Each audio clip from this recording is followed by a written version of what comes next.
Hey everybody, welcome back to the channel. I appreciate you coming back and checking out the channel. This is going to be the next project. We're going to do a 75-gallon aquarium. We're going to build a stand for it, a custom stand cabinet. But the reason this video is I wanted to address some things. There's been a lot of stuff out there and I fell for it myself. Not fell for it, but I read all the reviews on different aquariums. Now there was a 50% off sale at Petco. There's a 50% off sale right now at PetSmart. And I got this one from Petco. This is Aqueon. And the PetSmart ones are Marineland. Aqueon's not getting a really good name for themselves. I don't know if they had a problem going through COVID, through the lockdown, and with their manufacturing process, or what happened. But they had a lot of bad reviews on their tanks leaking, blowing apart. So I wanted to bring you up to speed on some things that may help you when you go looking for an aquarium, or even a used aquarium. One thing you want to look around for is the trim that runs all the way around in here. You don't want to see too much of a gap there. There'll be a little bit because these tanks will expand and contract due to the amount of, the expansion from the heat and the cold, depending on whether you're running heaters or the time of the season or whatever's going on. You want to check that. You want to make sure all your frame is pretty tight up against that glass because it will expand a little bit, and if there's a lot of gap in there, that's going to put more pressure on your seals. You want to check the sides of your tank. You want to make sure that when they cut this glass, it's not protruding on one side more than another. You want to feel and see that there's a little bit of the silicone that they put in on the inside to seal the panels has squeezed out a little bit. You want to make sure that there's no bubbles in the seams whatsoever. You're going to go around, you're going to check everything.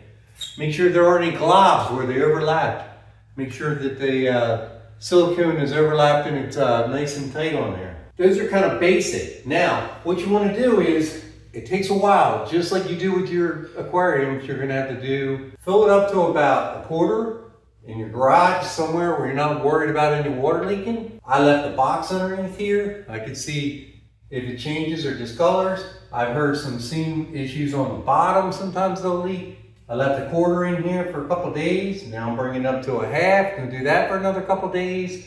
And then I'm gonna bring it all the way up to full where it's gonna run. And then you wanna go around and check all your seams. You're gonna do this for at least a week. You don't want this to happen in your living room, bedroom, kitchen, family room, wherever you're putting it. You want to have this in a controlled environment where you're gonna be able to take a look at it, take it back to the store. There's no issues or whatever.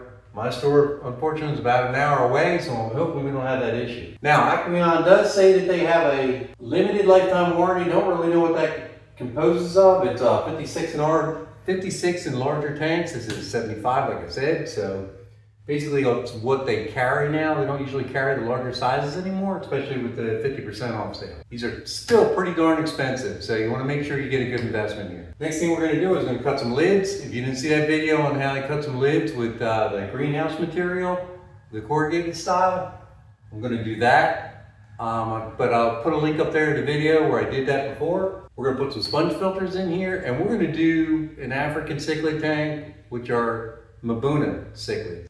They're pretty cool. You can check out some of my other videos also. I'll put some links up there when I had a 55-gallon before. So we're expanding out to a 75 now. Got some shell dwellers that need a new home, and I've got a video coming up on that, on what I'm going to do with them to try to get them out of their shells. Hey, once again, thanks again for watching. Please give this a like, thumbs up, share with your family and friends. Tell me what you think of it. Take care.